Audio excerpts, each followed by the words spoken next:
Hi guys, welcome back to our YouTube channel Lavanya classes. ಇವತ್ತು ನಾವು soft skill for business module 3 start ಮಾಡ್ತಿದೀವಿ. 1 2 upload ಆಗಿದೆ, 4 ಕೂಡ upload ಆಗುತ್ತೆ. ಪ್ಲೇ ಲಿಸ್ಟ್ ನ ಚೆಕ್ ಮಾಡ್ಕೊಳ್ಳಿ. ಮತ್ತೆ ನಿಮ್ಗೆ ಏನಾದ್ರು ನಮ್ಮ ಚಾನೆಲ್ ಇಂದ ವಿಡಿಯೋಸ್ ಬೇಕು ಅಂದ್ರೆ subject name hockey from Lavanya classes ಅಂತ ಸರ್ಚ್ ಮಾಡಿ ಸಿಗುತ್ತೆ ಪ್ಲೇ ಲಿಸ್ಟ್. ಅಂಡ್ ಇನ್ನ ನೀವು ನಮ್ಮ ಚಾನಲ್ಗೆ ಸಬ್ಸ್ಕ್ರೈಬ್ ಆಗಿಲ್ಲ ಅಂದ್ರೆ ಸಬ್ಸ್ಕ್ರೈಬ್ ಆಗಿ, ವಿಡಿಯೋ ಇಷ್ಟ ಆದ್ರೆ ಲೈಕ್ ಮಾಡಿ, ಶೇರ್ ಮಾಡಿ. ಇವಾಗ ಮಾಡ್ಯೂಲ್ 3 ಕೆರಿಯರ್ ಸ್ಕಿಲ್ಸ್ ಅಲ್ವಾ? ಮಾಡ್ಯೂಲ್ 3ನೇ ಇವಾಗ ಸ್ಟಾರ್ಟ್ ಮಾಡೋಣ. ಯಾಕೆ ಈ ಚಾಪ್ಟರ್ ನ ನಾವು ಡಿಸ್ಕಸ್ ಮಾಡ್ಬೇಕು ಅಂದ್ರೆ, ಫ್ಯೂಚರ್ ಅಲ್ಲಿ ನಿಮಗೆ ಯಾವ ತರ ಸ್ಕಿಲ್ಸ್ ಇರಬೇಕು, ಆ ಸ್ಕಿಲ್ಸ್ ಮೇಲೆ ಯಾವ ತರ ಕೆಲಸ ಸಿಗುತ್ತೆ ಅನ್ನೋದನ್ನ ನಾವಿಲ್ಲಿ ಸ್ಟಡಿ ಮಾಡ್ತೀವಿ. ನಮ್ಮ ಫಸ್ಟ್ ಕಾನ್ಸೆಪ್ಟ್ ಏನಂದ್ರೆ ರೆಸ್ಯೂಮ್ ರೈಟಿಂಗ್ ಎಸೆನ್ಷಿಯಲ್ಸ್. ರೆಸ್ಯೂಮ್ ಅಂದ್ರೆ ಎಂತ ಅಂತ ಗೊತ್ತಿದೆ ಅಲ್ಲ ನಿಮ್ಗೆ? ಈಗ ನೀವು ಒಂದು ವರ್ಕ್ ಹೋಗ್ಬೇಕಂದ್ರೆ ರೆಸ್ಯೂಮ್ ನ ಬರೀಲೇಬೇಕು. ಸೊ ಆ ರೆಸ್ಯೂಮ್ ಅಲ್ಲಿ ಏನೇನ್ ಇರುತ್ತೆ? ಫಸ್ಟ್ ನಿಮ್ ನೇಮು, ಅಡ್ರೆಸ್ ಇರುತ್ತೆ, ಆಮೇಲೆ ಆಬ್ಜೆಕ್ಟಿವ್ಸ್ ಇರುತ್ತೆ, ಆಮೇಲೆ ನಿಮ್ದು ಕ್ವಾಲಿಫಿಕೇಶನ್ ಡೀಟೇಲ್ಸ್ ಹಾಕಿರ್ತೀರ ನೀವು ಅದ್ರಲ್ಲಿ. ಮತ್ತೆ ನಿಮ್ಗೆ ಏನ್ ಸ್ಕಿಲ್ಸ್ ಇದೆ, ಎಕ್ಸ್ಪೀರಿಯನ್ಸ್ ಇದೆಯಾ, ಫ್ರೆಶರ್, ನಿಮ್ಮ ಹೆಸರೇನು, ನಿಮ್ಮ ಅಪ್ಪನ ಹೆಸರೇನು, ಇಲ್ಲ ನಿಮ್ ಗಂಡನ ಹೆಸರೇನು, ಆಮೇಲೆ ಯಾವ ಕ್ಯಾಸ್ಟು, ಯಾವ ಲ್ಯಾಂಗ್ವೇಜಸ್ ಮಾತಾಡಕ್ ಬರುತ್ತೆ ನಿಮ್ಗೆ, ಎಕ್ಸ್ಟ್ರಾ ಹಾಬೀಸ್ ಏನು. ಸೊ ಇದನ್ನೆಲ್ಲ ಏನಾಗಿರುತ್ತೆ, ರೆಸ್ಯೂಮ್ ಅಲ್ಲಿ ಇನ್ಕ್ಲೂಡ್ ಆಗಿರುತ್ತೆ. ಸೊ ರೆಸ್ಯೂಮ್ ಅಲ್ಲಿ ನಾವ್ ಏನೇನ್ ನೋಡ್ಬೋದು ಅಂದ್ರೆ, ಒಂದು ಪರ್ಸನ್ ಎಜುಕೇಶನ್, ಸ್ಕಿಲ್ ಮತ್ತೆ ವರ್ಕ್ ಎಕ್ಸ್ಪೀರಿಯನ್ಸ್ ನ ನೋಡ್ಬೋದು. ಸೊ ನೀವು ಇವಾಗ ಒಂದ್ ಕಡೆ ಕೆಲ್ಸಕ್ಕೆ ಹೋಗಿ ರೆಸ್ಯೂಮ್ ಕೊಡೋದ್ರಿಂದ ಆ ಕಂಪನಿಗೆ ಏನ್ ಗೊತ್ತಾಗುತ್ತೆ ಅಂದ್ರೆ, ನಮ್ ಎಂಪ್ಲಾಯಿ ಯಾವ ತರ ಕ್ಯಾಂಡಿಡೇಟ್ ಅಂತ ಗೊತ್ತಾಗುತ್ತೆ. ಮತ್ತೆ ರೆಸ್ಯೂಮ್ ಅಲ್ಲಿ ಏನ್ ಗೊತ್ತಾಗುತ್ತೆ, ರೆಸ್ಯೂಮ್ ನೋಡಿದ ತಕ್ಷಣನೇ ಅವ್ರಿಗೆ ಕ್ಲಿಯರ್ ಆಗಿ ಅರ್ಥ ಆಗುತ್ತೆ ನೀವ್ ಏನ್ ಓದಿದ್ದೀರಾ, ಏನ್ ಮಾಡ್ತಿದ್ದೀರಾ ಅಂತ ಗೊತ್ತಾಗುತ್ತೆ, ನಿಮ್ ಕ್ವಾಲಿಫಿಕೇಶನ್ ಗೊತ್ತಾಗುತ್ತೆ, ಏನೇನ್ ಅಚೀವ್ಮೆಂಟ್ಸ್ ದಬಾಕಿದ ಅನ್ನೋದು ಗೊತ್ತಾಗುತ್ತೆ, ಮತ್ತೆ ಸ್ಕಿಲ್ಸ್ ಗೊತ್ತಾಗುತ್ತೆ. ಅರ್ಥ ಆಗ್ತಿದೆ ಅಲ್ಲ ನಿಮ್ಗೆ? ಇವಾಗ resume is a document that shows a person's education, skills and work experience for a job. ಅರ್ಥ ಆಗ್ತಿದೆ ಅಲ್ಲ? It helps employers to know about the candidate. So ನೀವು ನನ್ನ ಹತ್ರ ಬರ್ತೀರಾ ಕೆಲಸ ಹುಡ್ಕೊಂಡು ಅಂದ್ರೆ, ನನಗೆ ನಿಮ್ಮ ಬಗ್ಗೆ ಗೊತ್ತಾಗುತ್ತೆ. ಏನ್ ಓದಿದ್ದಾನೆ, PUC ನ, ಡಿಗ್ರಿನ ಅನ್ನೋದು ನನ್ಗೆ ಈಸಿಯಾಗಿ ಗೊತ್ತಾಗುತ್ತೆ. A good resume should be clear, short and well organised. ಇವಾಗ ನೀವು ರೆಸ್ಯೂಮ್ ಕೊಡುವಾಗ ಪೆನ್ನಲ್ಲೇ ಬರ್ಕೊಟ್ಬಿಡ್ತೀರಾ? ಇಲ್ಲ ತಾನೇ. ನೀವು ಹೋಗ್ಬಿಟ್ಟು ಎಲ್ಲೋ ಒಂದ್ ಕಡೆ ಹೋಗಿ ಅದನ್ನ ಟೈಪ್ ಮಾಡಿ ಆಮೇಲೆ ಪ್ರಿಂಟ್ ತೆಗಿಯೋದು ನೀವು. ಸೊ ಏನಾಗಿರ್ಬೇಕು, ಅದು ಕ್ಲಿಯರ್ ಆಗಿರ್ಬೇಕು, ಶಾರ್ಟ್ ಆಗಿರ್ಬೇಕು. ಇವಾಗ ನಿಮ್ಮ ಅಪ್ಪನ ಹೆಸರು ಬರೀಬೇಕಂದ್ರೆ ಇಡೀ ನಿಮ್ ಖಾನ್ದಾನ್ ಹೆಸರೆಲ್ಲ ಬರೀತಾ? ಇಲ್ಲ ತಾನೇ. ನಿಮ್ಮ ಹೆಸರು, ನಿಮ್ಮ ಅಪ್ಪನ ಹೆಸರು ಅಷ್ಟೇ ಹಾಕೋದು. ಮತ್ತೆ ಎಲ್ಲ ವೆಲ್ ಆರ್ಗನೈಸ್ಡ್ ಆಗಿರ್ಬೇಕು. ಎಲ್ಲ ಯಾವ ಕಡೆ ಒಂದು ಪ್ರಾಪರ್ ಫಾರ್ಮೆಟ್ ಅಲ್ಲಿ ಇರ್ಬೇಕು, ಹೆಂಗೂ ಇಡಬಾರ್ದು. ಓಕೆನಾ? So it highlights qualification, skills and achievement. ನಿಮ್ ರೆಸ್ಯೂಮ್ ಅಲ್ಲಿ ಏನ್ ಜಾಸ್ತಿ ಹೈಲೈಟ್ ಆಗುತ್ತೆ ಅಂದ್ರೆ ನಿಮ್ ಕ್ವಾಲಿಫಿಕೇಶನ್, ಎಷ್ಟು ಓದಿದ ಗೊತ್ತಾಗುತ್ತೆ, ಮತ್ತೆ ಏನ್ ಸ್ಕಿಲ್ಸ್ ಇದೆ ಅಂತ ಗೊತ್ತಾಗುತ್ತೆ, ಮತ್ತೆ ಏನೇನ್ ಅಚೀವ್ಮೆಂಟ್ಸ್ ಇದೆ ಅಂತ ಈಸಿಯಾಗಿ ಗೊತ್ತಾಗೋಗುತ್ತೆ. ಇವಾಗ ರೆಸ್ಯೂಮ್ ರೈಟಿಂಗ್ ಎಸೆನ್ಷಿಯಲ್ ಗೊತ್ತಾಯ್ತಲ್ಲ? ರೆಸ್ಯೂಮ್ ನ ಹೇಗ್ ಬರಬೇಕು, ಮತ್ತೆ ಅದನ್ನ ನೋಡಿದ ತಕ್ಷಣ ಏನ್ ಅರ್ಥ. Resume format, chronological resume format ಅಂದ್ರೆ list, like resume list work experience in order of time. ಅಂದ್ರೆ ನೀವ್ ಎಲ್ಲೆಲ್ಲಿ ಎಂತೆಂತ ಕೆಲಸ, ಸಾರಿ, ಎಲ್ಲೆಲ್ಲಿ ಏನೇನ್ ಕೆಲಸ ಮಾಡಿದ್ರೆ ಅಂತ ಗೊತ್ತಾಗುತ್ತೆ. ಈ ಕ್ರೊನಾಲಜಿಕಲ್ ರೆಸ್ಯೂಮ್ ಲಿಸ್ಟ್ಸ್ ಓಕೆನಾ? ಅದ್ ಏನ್ ಲಿಸ್ಟ್ ಮಾಡುತ್ತೆ, ಫಸ್ಟ್ ಏನು ವರ್ಕ್ ಎಕ್ಸ್ಪೀರಿಯನ್ಸ್, ಏನು ಎಷ್ಟು ವರ್ಷ ಕೆಲಸ ಮಾಡಿದ್ದಾರೆ, ಯಾವ ಕಂಪ್ನಿಲಿ. ಇವಾಗ ನೀವು ಯಾವ್ದೋ ದೊಡ್ಡ ಕಂಪ್ನಿಗೆ ಒಂದು ಅಕೌಂಟೆಂಟ್ ಆಗಿ ಹೋಗ್ತಿದ್ರ ಅಂತ ಅನ್ಕೊಳ್ಳಿ. ಸೊ ನಿಮ್ಗೆ ತಕ್ಷಣ ತಗೊಳ್ಳೋದಿಲ್ಲ. ಒಂದು 5-10 ವರ್ಷ ನೀವು ಯಾವ್ದಾದ್ರು ಚಿಕ್ಕ ಪುಟ್ಟ ಕಂಪ್ನಿಲಿ ವರ್ಕ್ ಮಾಡಿ ಆ ವರ್ಕ್ ಎಕ್ಸ್ಪೀರಿಯನ್ಸ್ ತಗೊಂಡ್ ಹೋಗ್ಬಿಟ್ಟು ನೀವು ಇನ್ನೊಂದು ಕಂಪ್ನಿಗೆ ಹೋಗ್ಬೇಕು. ಸೊ ಅದನ್ನ ಏನಂತ ಹೇಳ್ತೀವಿ, ಕ್ರೋನಾಲಜಿಕಲ್ ರೆಸ್ಯೂಮ್ ಫಾರ್ಮೆಟ್ ಅಂತ ಹೇಳ್ತೀವಿ. ಸೊ ಇದ್ರಲ್ಲಿ ಏನ್ ಗೊತ್ತಾಗುತ್ತೆ ಅಂದ್ರೆ, show recent job experience. First ನಾವ್ ಏನ್ ನೋಡ್ಬೋದು, ರೀಸೆಂಟ್ ಆಗಿ ಎಲ್ಲಿ ಕೆಲಸ ಮಾಡ್ತಿದ್ದಾನೆ ಅನ್ನೋದನ್ನ ನಾವು ನೋಡ್ಬೋದು. Easy for employers to see career growth. ಅಂದ್ರೆ ಇವಾಗ ನಿಮ್ಮ ಎಕ್ಸ್ಪೀರಿಯನ್ಸ್ ನೋಡಿದ್ರೆ ನಮ್ಗೆ ಈಸಿಯಾಗಿ ಗೊತ್ತಾಗ್ಬಿಡುತ್ತೆ ನಿಮ್ಗೆ ನೆಕ್ಸ್ಟ್ ಫ್ಯೂಚರ್ ಯಾವ್ದ್ರಲ್ಲಿದೆ ಅಂತ. Mostly used by the people with regular work experience. ಆದಷ್ಟು ಇವಾಗ ನೋಡಿ, ನೀವು ಒಂದು ಫೀಲ್ಡ್ ಅಲ್ಲಿ ಇರ್ತೀರ, ಯಾವ್ದೋ ಇಂಜಿನಿಯರ್ ಆಗಿ ಯಾವ್ದೋ ಒಂದು ಚಿಕ್ಕ ಆಫೀಸ್ ಅಲ್ಲಿ ಕೆಲಸ ಮಾಡ್ತಿರ್ತೀರ. ಸೊ ಎಕ್ಸ್ಪೀರಿಯನ್ಸ್ ಸಿಕ್ಕಿದ ತಕ್ಷಣ ನಿಮ್ಗೆ ದೊಡ್ಡ ಕಂಪ್ನಿಗೆ ಸಿಕ್ಬಿಡುತ್ತೆ. ಸೊ ಕ್ರೊನಾಲಜಿಕಲ್ ರೆಸ್ಯೂಮ್ ಫಾರ್ಮೆಟ್ ಅಂದ್ರೆ ಗೊತ್ತಾಯ್ತಲ್ಲ? ನಿಮ್ಮ ವರ್ಕ್ ಇಲ್ಲೇನ್ ಹೈಲೈಟ್ ಆಗಿರುತ್ತೆ ಅಂದ್ರೆ ನಿಮ್ಮ work experience. Functional resume format. ಏನ್ ಫಂಕ್ಷನಲ್ ರೆಸ್ಯೂಮ್ ಫಾರ್ಮೆಟ್ ಅಂದ್ರೆ, ಈ ಫಂಕ್ಷನಲ್ ಅಂದ್ರೆ ಇಲ್ಲೇನಾಗುತ್ತೆ ಅಂದ್ರೆ ನಿಮ್ ಸ್ಕಿಲ್ಸ್ ಮತ್ತೆ ಟ್ಯಾಲೆಂಟ್ ಹೈಲೈಟ್ ಆಗುತ್ತೆ. ಓಕೆನಾ? ನಿಮ್ಗೆ ಯಾವುದೇ ರೀತಿ ಎಕ್ಸ್ಪೀರಿಯನ್ಸ್ ಏನು ಇರಲ್ಲ, ಬಟ್ ಮೇನ್ ಆಗಿ ನೋಡೋದೇ ನಿಮ್ ಸ್ಕಿಲ್ಸ್ ಮತ್ತೆ ಟ್ಯಾಲೆಂಟ್. ಇವಾಗ ನೋಡಿ, ಯಾವ್ದೋ ಒಂದು ಬ್ಯಾಂಕ್ ಅಲ್ಲಿ ರಿಕವರಿ ಏಜೆಂಟ್ ಆಗಿ ಕೆಲ್ಸಕ್ಕೆ ಸೇರ್ಕೋತೀರ. ಅವಾಗ ಅಲ್ಲಿ ನಿಮಗ್ ಬೇಕಿರೋದು ಸ್ಕಿಲ್ಸ್ ಮತ್ತೆ ಟ್ಯಾಲೆಂಟ್. ಅಂದ್ರೆ ಹೋಗ್ಬಿಟ್ಟು ನೀವು ಚೆನ್ನಾಗಿ ಮಾತಾಡಿ ಲೋನ್ ಅಮೌಂಟ್ ನ ರಿಫಂಡ್ ಮಾಡ್ಕೋಬೇಕು.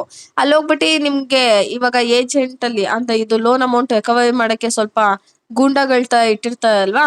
ಸೊ ಅವ್ರಿಗೇನು ಇದನ್ನ ನೋಡ್ತಾರ, ಏನ್ ಓದಿದ್ಯಾ ಅಂತೆಲ್ಲ ನೋಡ್ತಾರ? ಇಲ್ಲ, ಅವ್ನ್ ಹೆಂಗಿದ್ದಾನೆ, ಹೇಗ್ ಮಾತಾಡ್ತಾನೆ, ಅದನ್ನ ನೋಡ್ಬಿಟ್ಟು ಅವ್ನಿಗೆ ಕೆಲ್ಸಕ್ಕೆ ಸೇರ್ಸ್ಕೊಳ್ಳೋದು. ಓಕೆನಾ. A functional resume focus on skills and ability instead of work history. ಇಲ್ಲೇನ್ ನೋಡ್ತಾ ಅಂದ್ರೆ ಸ್ಕಿಲ್ಸ್ ಮತ್ತೆ ಎಬಿಲಿಟಿ, ಇವನ್ ಕೈಯಲ್ಲಿ ಮಾಡಕ್ ಆಗತ್ತಾ ಇಲ್ವಾ ಈ ಕೆಲ್ಸನ. ಇವಾಗ ಒಂದು ಹೋಟ್ಲಲ್ಲಿ ಕೆಲಸ ಮಾಡ್ಬೇಕಂದ್ರೆ ಸ್ಟ್ರಾಂಗ್ ಆಗಿರ್ಬೇಕು ಪಾತ್ರೆ ತೊಳಿಯಕ್ಕೆ ಅಲ್ವಾ, ಇಲ್ಲಾಂದ್ರೆ ದೋಸೆ ಹಾಕಕ್ಕೋ. ಸೊ ಅದಕ್ಕೆ ಏನ್ ಸ್ಕಿಲ್ಸ್ ಇದೆ ಅನ್ನೋದನ್ನ ನೋಡ್ತಾ, ಎಬಿಲಿಟಿ ಇವನ್ ಕೈಯಲ್ಲಿ ಆಗುತ್ತಾ ಇಲ್ವಾ ಅಂತ. ಸೊ ಇಲ್ಲೇನಂದ್ರೆ ಅವ್ನ್ ಸ್ಕಿಲ್ ಮತ್ತೆ ಟ್ಯಾಲೆಂಟ್ ನ ಹೈಲೈಟ್ ಮಾಡೋದು. ಸೊ ಇದರಿಂದ ಏನಾಗುತ್ತೆ, ಫ್ರೆಶರ್ಸ್ಗೂ ತುಂಬಾ ಹೆಲ್ಪ್ ಆಗುತ್ತೆ. ಮತ್ತೆ ಇವಾಗ ಒಬ್ಬ ಒಂದು ಫೀಲ್ಡ್ ಇಂದ ಇನ್ನೊಂದು ಫೀಲ್ಡ್ ಬರ್ತಾನೆ ಅನ್ಕೊಳ್ಳಿ, ಆಯ್ತಾ. ಇವಾಗ ನಿಮ್ಗೊಂದು ಆಪ್ಷನ್ ಇರುತ್ತೆ ಮಾಸ್ಟರ್ಸ್ ಮಾಡಿದ್ಮೇಲೆ, ಒಂದು IT ಫೀಲ್ಡ್ಗಾದ್ರೂ ಹೋಗ್ಬೋದು, ಟೀಚಿಂಗ್ ಫೀಲ್ಡ್ಗಾದ್ರೂ ಹೋಗ್ಬೋದು. ಸೊ ಈ ತರ ಚೇಂಜಸ್ ಮಾಡ್ಕೊಳ್ಳೋರ್ಗೆಲ್ಲ ತುಂಬಾ ಹೆಲ್ಪ್ ಆಗುತ್ತೆ. ಮತ್ತೆ ಇಲ್ಲಿ ವರ್ಕ್ ಎಕ್ಸ್ಪೀರಿಯನ್ಸ್ ಕನ್ಸಿಡರ್ ಮಾಡಲ್ಲ, ಜಾಸ್ತಿ ನೋಡೋದು ಕಮ್ಯುನಿಕೇಶನ್ ಸ್ಕಿಲ್ಸ್ ಹೆಂಗಿದೆ, ಅಕೌಂಟ್ಸ್ ರಿಲೇಟೆಡ್ ಇವ್ನಿಗೆ ನಾಲೆಜ್ ಇದೆಯಾ, ಕಂಪ್ಯೂಟರ್ ನಾಲೆಜ್ ಇದೆಯಾ, ಬೇಸಿಕ್ ನಾಲೆಜ್ ಇದೆಯಾ ಅನ್ನೋದನ್ನ ಮಾತ್ರ ನೋಡ್ತಾರೆ. ಅರ್ಥ ಆಗ್ತಿದೆಯಲ್ಲ. ಫಂಕ್ಷನಲ್ ರೆಸ್ಯೂಮ್ ಫಾರ್ಮೆಟ್ ಅಂದ್ರೆ ಇಲ್ಲಿ ಜಸ್ಟ್ ನಿಮ್ ಸ್ಕಿಲ್ಸ್ ನ ನೋಡ್ತಾರೆ, ಎಬಿಲಿಟಿ ಸ್ಕಿಲ್ಸ್ ನ ನೋಡ್ತಾರೆ. ಈಗ ಯಾವ್ದೋ ಒಂದು ಚಾನಲ್ ಅಲ್ಲಿ ಆರ್ಜೆ ಬೇಕಾಗುತ್ತೆ, ಅಲ್ಲಿ ಅವ್ನ್ಗೆ ನೀನು ಡಿಗ್ರಿ ಮಾಡ್ಕೊಬಾ, ಮಾಸ್ಟರ್ ಡಿಗ್ರಿ ಮಾಡ್ಕೊಬಾ ಅಂತ ನೋಡ್ತಾ ಇಲ್ಲ ಅಂದ್ರೆ ಅವ್ನ್ ಚೆನ್ನಾಗ್ ಮಾತಾಡಕ್ ಬರುತ್ತಾ ಇಲ್ವಾ, ಹೆಂಗ್ ಪಂಚ್ ಕೊಡ್ತಾನೆ ಅದನ್ನ ತಾನೇ ನೋಡೋದು. ಸೊ ಇವಾಗ ಅರ್ಥ ಆಯ್ತಲ್ಲ. ಫಂಕ್ಷನಲ್ ಕಾಂಪೊನೆಂಟ್ಸ್ ಏನು, ಕವರ್ ಲೆಟರ್ ಕಾಂಪೊನೆಂಟ್ಸ್ ಅಂದ್ರೆ ನೀವು ಒಂದು ಲೆಟರ್ ನ ಕೊಡುವಾಗ ಕವರ್ ಲೆಟರ್ ಹೇಗಿರ್ಬೇಕು, ರೆಸ್ಯೂಮ್ ನ ಮಾಡುವಾಗ ರೆಸ್ಯೂಮ್ ಒಳಗಡೆ ಇರುತ್ತೆ ಅನ್ಕೊಳ್ಳಿ, ಅದ್ರ ಮೇಲ್ಗಡೆದು ಕವರ್ ಲೆಟರ್ ಹೇಗಿರ್ಬೇಕು ಅಂತ. A cover letter is a letter sent with a resume explaining why you are suitable for job. ಅಂದ್ರೆ ಇಲ್ಲೇನಂದ್ರೆ ನಾನು ಈ ಜಾಬ್ಗೆ ಅಪ್ಲೈ ಮಾಡ್ತಾ ಇದ್ದೀನಿ, ನನ್ಗೆ ಯಾಕೆ ನೀವು ಅಪಾಯಿಂಟ್ ಮಾಡ್ಕೊಳ್ಬೇಕು ಅನ್ನೋ ರೀಸನ್ ಹಾಕಿರ್ಬೇಕು. ಫಸ್ಟ್ ನಿಮ್ ನೇಮು ಮತ್ತೆ ಕಾಂಟ್ಯಾಕ್ಟ್ ಡೀಟೇಲ್ಸ್ ಹಾಕಿರ್ಬೇಕು, ಮತ್ತೆ ಡಿಯರ್ ಸರ್ ಡಿಯರ್ ಮ್ಯಾಮ್ ಏನಾದ್ರು ಹಾಕ್ಬೇಕು. ಆಮೇಲೆ ರೀಸನ್ ಫಾರ್ ಅಪ್ಲೈಯಿಂಗ್, ಇವಾಗ ನೋಡಿ ನಿಮ್ಗೆ ಏನಾದ್ರು ಯಾಕಪ್ಪ ಕೆಲಸ ಬೇಕು ಅಂದ್ರೆ ನೀವೇನಂತ ಖರ್ಚದ್ ಕಾಸಿಲ್ಲ ಅದಕ್ಕೆ ಕೆಲಸ ಬೇಕು ಅಂತ ಅಲ್ವಾ. ಸೊ ಹಾಗೆ. ಆಮೇಲೆ ಅವ್ರ ಸ್ಕಿಲ್ಸ್ ಮತ್ತೆ ಕ್ವಾಲಿಫಿಕೇಶನ್ ಹಾಕಿರ್ಬೇಕು. ಮತ್ತೆ ಕ್ಲಾಸ್ಟ್ ಅಲ್ಲಿ ರಿಕ್ವೆಸ್ಟ್ ಫಾರ್ ಇಂಟರ್ವ್ಯೂ ಅಂದ್ರೆ ಇವಾಗ ನೀವು ರೆಸ್ಯೂಮ್ ಕಳ್ಸಿರ್ತೀರಲ್ವಾ, ಅದನ್ನೆಲ್ಲ ನೋಡ್ಬಿಟ್ಟು ಆಮೇಲೆ ನಿಮ್ಗೆ ಇಂಟರ್ವ್ಯೂನ ತೆಗಿಯೋದು. ಮತ್ತೆ ಇನ್ನೊಂದು ಕೆಲವೊಂದು ಕಂಪ್ನಿಲೆಲ್ಲ ಹೇಗೆ ಅಂದ್ರೆ ಫಸ್ಟ್ ನಿಮ್ ರೆಸ್ಯೂಮ್ ನೋಡ್ತಾರೆ, ಯಾವ ಫಾರ್ಮೆಟ್ ಅಲ್ಲಿ ಇದೆ, ಚೆನ್ನಾಗಿದೆ ಮತ್ತೆ ಕೆಲ್ಸಕ್ಕೆ ತಗೋತಾ ಇಲ್ಲ ಅಂದ್ರೆ ಹಂಗೆ ಎತ್ತೆಸದ್ ಬಿಡ್ತಾರೆ. ಅರ್ಥ ಆಯ್ತಲ್ಲ. ಮತ್ತೆ ನಿಮ್ ಸಿಗ್ನೇಚರ್ ಹಾಕಿ ಕಳಿಸ್ಕೊಡ್ಬೇಕು. ಕವರ್ ಲೆಟರ್ ಕಾಂಪೊನೆಂಟ್ಸ್ ಅಂದ್ರೆ ನೀವು ರೆಸ್ಯೂಮ್ ನ ಕಳಿಸುವಾಗ ಅದ್ರ ಮೇಲ್ಗಡೆ ನನ್ಗೆ ಯಾಕೆ ನೀವು ಅಪಾಯಿಂಟ್ ಮಾಡ್ಕೊಳ್ಬೇಕು, ಇಂಟರ್ವ್ಯೂ ಯಾಕೆ ತಗೋಬೇಕು ಅಂತ ಒಂದು ರೀಸನ್ ನ ಬರ್ದ್ಬಿಟ್ಟು ಕಳ್ಸೋದು. ನೆಕ್ಸ್ಟ್ ಮೀಟಿಂಗ್ ಕೆಲಸ ನೋಡಿ, ನಿಮ್ ರೆಸ್ಯೂಮ್ ನೋಡಿ ಒಂದ್ ಕಡೆ ಎಲ್ಲೋ ಕೆಲಸ ಸಿಕ್ತು ಅನ್ಕೊಳ್ಳಿ. ಇವಾಗ ಮೀಟಿಂಗ್ ಮ್ಯಾನೇಜ್ಮೆಂಟ್ ಅಂದ್ರೆ it is a process of planning, organizing and conducting meeting effectively. ಇವಾಗ ನಿಮ್ಗೆ ಒಂದ್ ಕಂಪ್ನಿಲಿ ಕೆಲಸ ಸಿಕ್ತು ಅಂದ್ರೆ ನೀವು ಅದನ್ನ ಮೀಟಿಂಗ್ ನ ಹೇಗ್ ಮ್ಯಾನೇಜ್ ಮಾಡ್ಬೇಕು. ಸೊ ಹೆಂಗಿರ್ಬೇಕು, ಪ್ರಾಪರ್ ಆಗಿ ಮೀಟಿಂಗ್ ನ ಪ್ಲಾನ್ ಮಾಡಿರ್ಬೇಕು. ಸೊ ಇಷ್ಟೊತ್ತಿಗೆ ಮೀಟಿಂಗ್ ಸ್ಟಾರ್ಟ್ ಆಗ್ಬೇಕು, ಆಮೇಲೆ ಒಂದ್ 10 ನೀರ್ ಬಾಟ್ಲು ಬೇಕು, ಅವ್ರಿಗೆ ಮಧ್ಯದಲ್ಲಿ ಸ್ನಾಕ್ಸ್ ಬೇಕು, ಕಾಫಿ ಬೇಕು, ಟೀ ಬೇಕು. ಪ್ರಾಪರ್ ಆಗಿ ಆರ್ಗನೈಸ್ ಮಾಡಿ ಮೀಟಿಂಗ್ ನ ಸ್ಟಾರ್ಟ್ ಮಾಡ್ಬೇಕು. ಆಯ್ತಾ. ಸೊ ಏನು ಇವಾಗ ಮೀಟಿಂಗ್ ಅಲ್ಲಿ ಏನ್ ಮಾಡ್ತಾರೆ, ಇಂಪಾರ್ಟೆಂಟ್ ವಿಷಯನ ಡಿಸ್ಕಸ್ ಮಾಡ್ತಾರೆ ಅಲ್ವಾ, ಮತ್ತೆ ಹೊಸ ಹೊಸ ಐಡಿಯಾಸ್ ನ ಹೇಳ್ತಾರೆ. ಆಮೇಲೆ ಏನಾದ್ರು ಅಜೆಂಡಾ ಪ್ರಿಪರೇಷನ್ ಮಾಡೋದು, ಇಲ್ಲ ಏನಾದ್ರು ರೆಕಾರ್ಡ್ ಮೀಟಿಂಗ್, ಅದು ನಿಮ್ಗೆ ನೆಕ್ಸ್ಟ್ ಹೇಳ್ತೀನಿ. ಸೊ ಇದಕ್ಕೆಲ್ಲ ತುಂಬಾ ಹೆಲ್ಪ್ ಆಗುತ್ತೆ. ಇದಿಷ್ಟೇ ಮೀಟಿಂಗ್ ಮ್ಯಾನೇಜ್ಮೆಂಟ್ ಅಂತ ಹೇಳ್ದೆ ಅಲ್ವಾ. ಅಜೆಂಡಾ ಪ್ರಿಪರೇಷನ್ ಅಂದ್ರೆ list of topics to be discuss in the meeting. ಇವಾಗ ಮೀಟಿಂಗ್ ಸ್ಟಾರ್ಟ್ ಆಗಕ್ಕಿಂತ ಮುಂಚೆ ಏನೇನ್ ಟಾಪಿಕ್ಸ್ ನ ಡಿಸ್ಕಸ್ ಮಾಡ್ಬೇಕು ಅಂತ ನಾನು ಒಂದು ಪೆನ್ನು ಪೇಪರ್ ತಗೊಂಡು ಬರ್ದಿಟ್ಕೋತೀನಿ. ಅರ್ಥ ಆಯ್ತಾ. ಸೊ ಅವಾಗ ಏನಾಗುತ್ತೆ ಅಂದ್ರೆ ಎಲ್ಲಾ ಟಾಪಿಕ್ ನಾವು ಡಿಸ್ಕಸ್ ಮಾಡ್ಬೋದು. ಫಾರ್ ಎಕ್ಸಾಂಪಲ್ ನಾನು ಒಂದು 50 ಟಾಪಿಕ್ ಮಾತಾಡ್ಬೇಕಂತ ಇರ್ತೀನಿ, ಅದ್ರಲ್ಲಿ ಒಂದ್ 20 ನೆನಪಾಗುತ್ತೆ, 30 ಮರ್ತೋಗುತ್ತೆ. ಸೊ ನಾನು ಏನ್ ಮಾಡ್ತೀನಿ, ಎಲ್ಲಾ ಟಾಪಿಕ್ ನೋಟ್ ಡೌನ್ ಮಾಡ್ಕೊಂಡು ನಾನ್ ಮಾತಾಡ್ಬೇಕು ಅನ್ನೋ ಟೈಮಲ್ಲಿ ಏನ್ ಮಾಡ್ತೀನಿ, ಮೀಟಿಂಗ್ ಅಲ್ಲಿ ಪ್ರತಿ ಒಂದು ಟಾಪಿಕ್ ಬಗ್ಗೆನೂ ನಾನು ಡಿಸ್ಕಸ್ ಮಾಡ್ತೀನಿ. ಅರ್ಥ ಆಯ್ತಲ್ಲ. Agenda is a list of topics to be discussed in a meeting. ಏನ್ ಮಾಡ್ತಾರೆ, ಟಾಪಿಕ್ ನ ಡಿಸ್ಕಸ್ ಮಾಡೋಂಥದ್ದು. ಸೊ ಅದರಿಂದ ಏನಾಗುತ್ತೆ, ಬೇಗ ಮೀಟಿಂಗ್ ಮುಗ್ದೋಗುತ್ತೆ, ಟೈಮ್ ಸೇವ್ ಆಗುತ್ತೆ. ಅದ್ ಬಿಟ್ಬಿಟ್ಟು ನಾನು ಕಾನ್ಸೆಪ್ಟ್ ಬಗ್ಗೆ ಮಾತಾಡ್ದೆ, ನೆಕ್ಸ್ಟ್ ಟಾಪಿಕ್ ಏನು ಅಂತ ಅಲ್ಲೇನೆ ಅನ್ಕೊಂಡೆ ಟೈಮ್ ಹೋಗ್ಬಿಡುತ್ತಲ್ವಾ. ಸೊ ಈಸಿ ಆಗುತ್ತೆ. ಅಜೆಂಡಾದಲ್ಲಿ ಜಾಸ್ತಿ ಡಿಸ್ಕಸ್ ಮಾಡೋದು ಈ ಪ್ರಾಜೆಕ್ಟ್ ಅಪ್ಡೇಟ್. ಇವಾಗ ಏನೋ ಒಂದು ಪ್ರಾಜೆಕ್ಟ್ ತಗೊಂಡಿರ್ತಾರೆ ಅನ್ಕೊಳ್ಳಿ, ಅದ್ರಲ್ಲಿ ಏನಾದ್ರು ಚೇಂಜಸ್ ಮಾಡ್ಬೋದಾ, ಇಲ್ಲಾಂದ್ರೆ ಬಜೆಟ್ ನ ಡಿಸ್ಕಸ್ ಮಾಡೋದಿರ್ಬೋದು. ನೋಡಿ ಇದು ತುಂಬಾ ಜಾಸ್ತಿ ಆಗ್ಬಿಡುತ್ತೆ, ಸ್ವಲ್ಪ ಕಮ್ಮಿ ಬಜೆಟ್ ಮಾಡೋಣ ಅಂತ ಡಿಸ್ಕಸ್ ಮಾಡೋದು. ಮತ್ತೆ ನೆಕ್ಸ್ಟ್ ನಾವ್ ಏನ್ ಮಾಡೋಣ ಪ್ರಾಜೆಕ್ಟ್ ಅಲ್ಲಿ, ನೆಕ್ಸ್ಟ್ ಏನ್ ಮಾಡ್ಬೇಕು ಅಂತ ಇವಾಗ್ಲೇನೆ ಪ್ಲಾನ್ ಮಾಡೋದು. ಓಕೆನಾ. ಇದನ್ನ ಅಜೆಂಡಾ ಪ್ರಿಪರೇಷನ್ ಅಂತ ಹೇಳ್ತೀವಿ. ನೆಕ್ಸ್ಟ್ ಮಿನಿಟ್ಸ್ ರೈಟಿಂಗ್ ಅಂತ, ಇವಾಗ ಒಂದು ಮೀಟಿಂಗ್ ಆಗುತ್ತೆ ಅನ್ಕೊಳ್ಳಿ, ಆ ಮೀಟಿಂಗ್ ಅಲ್ಲಿ ಏನೇನ್ ಆಯ್ತು ಅನ್ನೋದನ್ನ ನಾನು ಕೀ ಪಾಯಿಂಟ್ ಮಾಡ್ಕೊಂಡು ಬರ್ಕೋತೀನಿ. ಅಂದ್ರೆ ಅಜೆಂಡಾ ಪ್ರಿಪರೇಷನ್ ಅಂದ್ರೆ ಮೀಟಿಂಗ್ ಸ್ಟಾರ್ಟ್ ಆಗದ ಮುಂಚೆನೆ ಟಾಪಿಕ್ಸ್ ನ ಬರ್ಕೊಳ್ಳೋದು. ಮಿನಿಟ್ಸ್ ರೈಟಿಂಗ್ ಅಂದ್ರೆ ಮೀಟಿಂಗ್ ನಡಿವಾಗ ಏನ್ ನಡೀತಿದೆ ಆ ಮೂಮೆಂಟ್ ಅಲ್ಲಿ ಅನ್ನೋದನ್ನ ಬರ್ಕೊಳ್ಳೋದು. ಈಗ ಎಕ್ಸಾಂಪಲ್ 25ನೇ ತಾರೀಕು ಮೀಟಿಂಗ್ ನಡೀತಾ ಇದೆ, ಯಾವ್ದ್ರ ಬಗ್ಗೆ ಡಿಸ್ಕಸ್ ಮಾಡಿದ್ವಿ? ಮಾರ್ಕೆಟಿಂಗ್ ಪ್ಲಾನ್ ಬಗ್ಗೆ ಡಿಸ್ಕಸ್ ಮಾಡಿದ್ವಿ. ಏನ್ ಡಿಸ್ಕಸ್ ಮಾಡಿದ್ವಿ? ಡಿಸಿಷನ್ ಯಾವ ತರ ಚೇಂಜ್ ಆಯ್ತು, ಮತ್ತೆ ಅದನ್ನ ತಗೊಂಡ್ ಹೆಂಗ್ ಇಂಪ್ಲಿಮೆಂಟ್ ಮಾಡ್ಕೋತೀವಿ. ಆಮೇಲೆ ಇಂಪಾರ್ಟೆಂಟ್ ಪಾಯಿಂಟ್ಸ್ ಇರ್ಬೋದು, ಮತ್ತೆ ಎಷ್ಟು ಜನ ಅಲ್ಲಿ ಪಾರ್ಟಿಸಿಪೇಟ್ ಮಾಡಿದ್ಯೋ, ಯಾರ್ಗ್ ಏನ್ ಪಾಯಿಂಟ್ ಹೇಳಿದ್ಯೋ, ಅದ್ ಏನ್ ಹೇಳೋದಲ್ಲಿ ನಮಗ್ ಇಷ್ಟ ಆಗಿ ಒಂದ್ ಕಡೆ ನೋಟ್ ಡೌನ್ ಮಾಡ್ಕೊಂಡ್ವಿ. ಇವಾಗ ನೋಡಿ, ನೀವು ಎಲ್ಲ ನೋಡಿರ್ತೀರ ಅನ್ಸುತ್ತೆ, ಮುಂಚೆ ಎಲ್ಲ ಆಟೋ ಹಿಂದೆ ಇವಾಗ್ಲೂ ಹಾಕ್ತಾರೆ ಲೈನ್ಸ್. ಸೊ ಅದ್ ಹಾಕೋದ್ರಿಂದ ಏನ್ ಮಾಡ್ತೀವಿ, ಲೈನ್ ಇಷ್ಟ ಆದ ಏನ್ ಮಾಡ್ತೀವಿ, ಬರ್ಕೋತೀವಿ ಅಲ್ವಾ? ಸೊ ಇದನ್ನು ಅದೇ ತರ ಅವರು ಮಾತಾಡೋದ್ರಲ್ಲಿ ಯಾವ್ದಾದ್ರು ಪಾಯಿಂಟ್ಸ್ ಇಷ್ಟ ಆದ್ರೆ ನಾವು ಇಲ್ಲಿ ಬರ್ಕೊಳ್ತೀವಿ. ಮಿನಿಟ್ಸ್ ರೈಟಿಂಗ್ ಅಂತ ಏನ್ ಗೊತ್ತಾಯ್ತಲ್ಲ, ರಿಪೋರ್ಟ್ಸ್ ಅಂತ ಏನು ಅಂತ ನೋಡೋಣ. Action report is A document showing task assigned and action taken after a meeting. ಇವಾಗ ನಾನು ಏನಂದೆ, ಅವಾಗ್ಲೇ ಅಜೆಂಡಾ ಪ್ರಿಪೇರ್ ಮಾಡಿದ್ವಿ, ಮೀಟಿಂಗ್ ಆಯ್ತು, ಮೀಟಿಂಗ್ ಅಲ್ಲಿ ಏನೇನಾಯ್ತು ಅಂತ ನಾನು ಒಂದ್ ಕಡೆ ನೋಟ್ ಡೌನ್ ಮಾಡ್ಕೊಂಡೆ. ಆ ನೋಟ್ ಡೌನ್ ಮಾಡ್ಕೊಂಡಿರೋದನ್ನ ಹೇಗೆ ಎಲ್ಲ ಕೆಲಸ ಮಾಡ್ತಾರ ಇಲ್ವಾ, ಟಾಸ್ಕ್ ಕೊಟ್ಟಿರ್ತಾರೆ ಅಂತ ಅನ್ಕೊಳ್ಳಿ. ಟೀಮ್ ಅಲ್ಲಿ 10 ಜನ ಇದ್ದೆ, ಒಬ್ಬೊಬ್ಬ ಒಂದೊಂದ್ ಕೆಲಸ ಮಾಡ್ಬೇಕು ಅಂತ ಟಾಸ್ಕ್ ಕೊಟ್ಟಿರ್ತಾರೆ. ಅದಾದ್ಮೇಲೆ ಅವನು ಆ ಕೆಲಸ ಮಾಡ್ತಿದಾನ ಇಲ್ವಾ ಅನ್ನೋದನ್ನ ನಾವ್ ಈ ರಿಪೋರ್ಟ್ ಅಲ್ಲಿ ನೋಡ್ತೀವಿ. ಅರ್ಥ ಆಯ್ತಾ? ಇವಾಗ ಫಸ್ಟ್ ಟಾಸ್ಕ್ ಗೆ ಯಾರು ರೆಸ್ಪಾನ್ಸಿಬಲ್ ಆಗಿರ್ತಾನೆ, ಅವ್ನ್ ಮಾಡ್ತಿರೋ ಕೆಲ್ಸನ ಹೇಗೆ ಟ್ರ್ಯಾಕ್ ಮಾಡ್ಬೇಕು.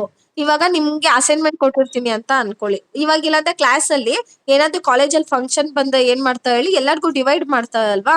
ಸೊ ಫಸ್ಟ್ ಬೆಂಚ್ ಈ ಕೆಲಸ, ಸೆಕೆಂಡ್ ಬೆಂಚ್ ಈ ಕೆಲಸ, ಥರ್ಡ್ ಬೆಂಚ್ ಹಿಂಗೆ ಅಂತ ವರ್ಕ್ನೆಲ್ಲ ಡಿವೈಡ್ ಮಾಡ್ಬಿಟ್ಟು ಈ ಶಾಮಿಯಾನ ಹಾಕೋದು, ಫಂಕ್ಷನ್ ಎಲ್ಲ ಜವಾಬ್ದಾರಿ ಲಾಸ್ಟ್ ಬೆಂಚ್ ಕೊಟ್ಬಿಟ್ಟಿರ್ತಾರೆ. ಸೊ ಅವಾಗ ಮತ್ತೆ ಫ್ಯಾಕಲ್ಟಿ ಬಂದು ಏನ್ ಚೆಕ್ ಮಾಡ್ತಾರೆ, ನಿಮ್ ಟೀಚರ್ಸ್ ಬಂದು ಇವನು ಕರೆಕ್ಟ್ ಆಗಿ ಕೆಲಸ ಮಾಡ್ತಿದ್ದಾನ ಇಲ್ವಾ, ಇವನು ಕೊಟ್ಟಿದ್ ಕೆಲಸ ಮುಗಿಸಿದಾನ ಇಲ್ವಾ ಅಂತ ಹೆಂಗ್ ಚೆಕ್ ಮಾಡ್ತಾರೋ, ಕಂಪ್ನಿಲೂ ಅಷ್ಟೇನೆ. ಅದನ್ನ ನಾವು ರಿಪೋರ್ಟ್ ರೆಕಾರ್ಡ್ಸ್ ಅಂತ ಹೇಳ್ತೀವಿ. ಏನ್ ಹಂಗಂದ್ರೆ document showing task assigned and actions taken after meeting. So who is responsible for each task, ಯಾರು ಆ ಕೆಲ್ಸಕ್ಕೆ ಯಾವ ರೆಸ್ಪಾನ್ಸಿಬಲ್ ಆಗಿರ್ತಾನೆ ಅನ್ನೋದು ನಮ್ಗೆ ಈಸಿಯಾಗಿ ಗೊತ್ತಾಗುತ್ತೆ. ಆಮೇಲೆ ಅವ್ನು ಎಷ್ಟು ಕೆಲಸ ಮಾಡಿದಾನೆ ಅಂತ ಈಸಿಯಾಗಿ ಗೊತ್ತಾಗುತ್ತೆ. ಮತ್ತೆ ಅವ್ನು ಕೊಟ್ಟಿರೋ ಕೆಲಸನ ಆನ್ ದ ಟೈಮ್ ಮಾಡಿದಾನ ಇಲ್ವಾ ಅಂತ ಗೊತ್ತಾಗುತ್ತೆ. ಇವಾಗ ಫಾರ್ ಎಕ್ಸಾಂಪಲ್ ನಾನು ನಿಮ್ಗೊಂದು ಸೇಲ್ಸ್ ರಿಪೋರ್ಟ್ ನ ಪ್ರಿಪೇರ್ ಮಾಡಕ್ ಹೇಳ್ತೀನಿ ಅನ್ಕೊಳ್ಳಿ. ಇವಾಗ ಬಂದು ಯಾರ ಹೆಸರು ಹೇಳಿ, ಲಾವಣ್ಯ ಬೇಡ, ರವಿ ಅಂತ ಅನ್ಕೊಳ್ಳೋಣ. ಓಕೆನಾ? ನಾನು ರವಿಗೆ ವರ್ಕ್ ಕೊಟ್ಟಿದ್ದೀನಿ, ಡೆಡ್ ಲೈನ್ ಬಂದ್ಬಿಟ್ಟು ಈ ತಿಂಗಳು 30ನೇ ತಾರೀಕು ಒಳಗಡೆ ಮಾಡ್ಬೇಕಪ್ಪ ಅಂತ ಹೇಳಿದೀನಿ. ಇವಾಗ ಸೇಲ್ಸ್ ರಿಪೋರ್ಟ್ ಮಾಡೋ ಜವಾಬ್ದಾರಿ ರವಿದಾಗಿರುತ್ತೆ, ಮತ್ತೆ 30ನೇ ತಾರೀಕು ಒಳಗಡೆ ಮಾಡ್ಬೇಕು. ಅವನು ಮಾಡಿಲ್ಲ ಅಂದ್ರೆ ಏನು, ನಾನು ರವಿನ ಕೇಳ್ತೀನಿ ಹೊರತು ಬೇರೆ ಯಾರಿಗೂ ಕೇಳೋದಿಲ್ಲ. ಆಕ್ಷನ್ ರಿಪೋರ್ಟ್ಸ್ ಅಂತ ಗೊತ್ತಾಯ್ತಲ್ಲ. Study of effective document. ಏನು ಕೇಸ್ ಸ್ಟಡಿ ಅಂದ್ರೆ ಯಾವ ಒಂದು ಮಾಡ್ಬಿಟ್ಬಿಟ್ಟಿರ್ತಾರೆ, ಅದನ್ನ ಇನ್ನೊಂದ್ಸತಿ ನಾವು ಕೇಸ್ ಸ್ಟಡಿ, ಏನೋ ಒಂದು ಇನ್ಸಿಡೆಂಟ್ ಆಗಿ ಅದನ್ನ ಇನ್ನೊಂದ್ಸತಿ ನಾವು ಕೇಸ್ ಸ್ಟಡಿ ಮಾಡ್ತೀವಲ್ಲ, ಹಾಗೆಲ್ಲ case study of effective documents, ಯಾವ್ದೋ ಒಂದು ಡಾಕ್ಯುಮೆಂಟ್ಸ್ ನ ಮತ್ತೆ ಓದೋದು ಅಂತ ಅರ್ಥ. ಓಕೆನಾ? ಇವಾಗ case study are real life examples use to understand how documents are return effectively. ಅಂದ್ರೆ ನೀವು ನೋಡಿರ್ತಾರೆ ಅನ್ಸುತ್ತಲ್ವಾ, ಯಾವ್ದಾದ್ರು ಒಂದು ನಿಮ್ಗೆ ಎಲ್ಲ ಮಾಸ್ಟರ್ಸ್ ಮಾಡುವಾಗ ಇರುತ್ತೆ, ಯಾವ್ದಾದ್ರು ಒಂದು ವಿಷಯದ ಬಗ್ಗೆ ಕೇಸ್ ಸ್ಟಡಿ ಮಾಡಿ ಅಂತ ಹೇಳ್ತಾರಲ್ವಾ, ಅದೇ ತರ ಡಾಕ್ಯುಮೆಂಟ್ಸ್ ಬಗ್ಗೆ ನಾವು ಕೇಸ್ ಸ್ಟಡಿ ಮಾಡ್ತೀವಿ. ಏನು ನಿಜವಾಗ್ಲೂ ಯಾವ ಒಂದು ನಾ ಮಾಡಿರ್ತಾನೆ ಅದನ್ನ ನಾವು ನೋಡಿ ಇನ್ನೊಂದ್ಸತಿ ಓದ್ತೀವಿ.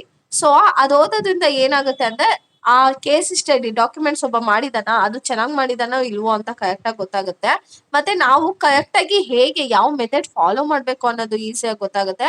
ಮತ್ತೆ ಪ್ರೊಫೆಷನಲ್ ಕಮ್ಯುನಿಕೇಶನ್ ನಮ್ಮ ಹತ್ರ ಇಂಪ್ರೂವ್ ಆಗುತ್ತೆ. ಅರ್ಥ ಆಗ್ತಿದ್ಯಾ ಅಲ್ವಾ? ಇವಾಗ ನಿಮ್ಗೊಂದು ಇಮೇಲ್ ಬಗ್ಗೆ ಕೇಸ್ ಸ್ಟಡಿ ಮಾಡಿ ಅಂತ ಹೇಳ್ತೀನಿ. ಸೊ ಹೆಂಗೆ ಅಂದ್ರೆ ನೀವು ನೋಡಿರ್ತೀರಲ್ವಾ, ಪ್ರೊಫೆಷನಲ್ ಆಗಿ ಹೇಗೆ ಮೇಲ್ ಮಾಡೋದು ಅನ್ನೋದು ನಮ್ಗೆ ಈಸಿಯಾಗಿ ಗೊತ್ತಾಗುತ್ತೆ ಕೇಸ್ ಸ್ಟಡಿ ಮಾಡೋದ್ರಿಂದ. ಇವಾಗ ಥರ್ಡ್ ಚಾಪ್ಟರ್ ಇಷ್ಟೇ ಕಾನ್ಸೆಪ್ಟ್ ಇರೋದು. ಓಕೆನಾ? ಮತ್ತೆ ಇಂಪಾರ್ಟೆಂಟ್ ಕ್ವಶನ್ಸ್ ನಾನು 4 ಚಾಪ್ಟರ್ಸ್ ಆದ್ಮೇಲೆ ಅಪ್ಲೋಡ್ ಮಾಡ್ತೀನಿ. ನೋಟ್ಸು ಸದ್ಯಕ್ಕಾಗಲ್ಲ, 1 ವೀಕ್ ಆದ್ಮೇಲೆ ಕಳಿಸ್ತೀನಿ. ಓಕೆನಾ? ಇದು ವಿಡಿಯೋ ಯಾವಾಗ ನೋಡ್ತಿರ್ತೀರೋ ಗೊತ್ತಿಲ್ಲ, ಬಟ್ ಇವತ್ತು ಅಪ್ಲೋಡ್ ಮಾಡ್ತಿದ್ದೀನಲ್ಲ, ಇವತ್ತಾಗಿದ್ದು 1 ವೀಕ್ ಆದ್ಮೇಲೆ ನಾನು ನೋಟ್ಸ್ ಕಳಿಸ್ಕೊಡ್ತೀನಿ ನಿಮ್ಗೆ. ವಿಡಿಯೋ ಇಷ್ಟ ಆದ್ರೆ ಲೈಕ್ ಮಾಡಿ, ಶೇರ್ ಮಾಡಿ. Keep watching guys. Thank you.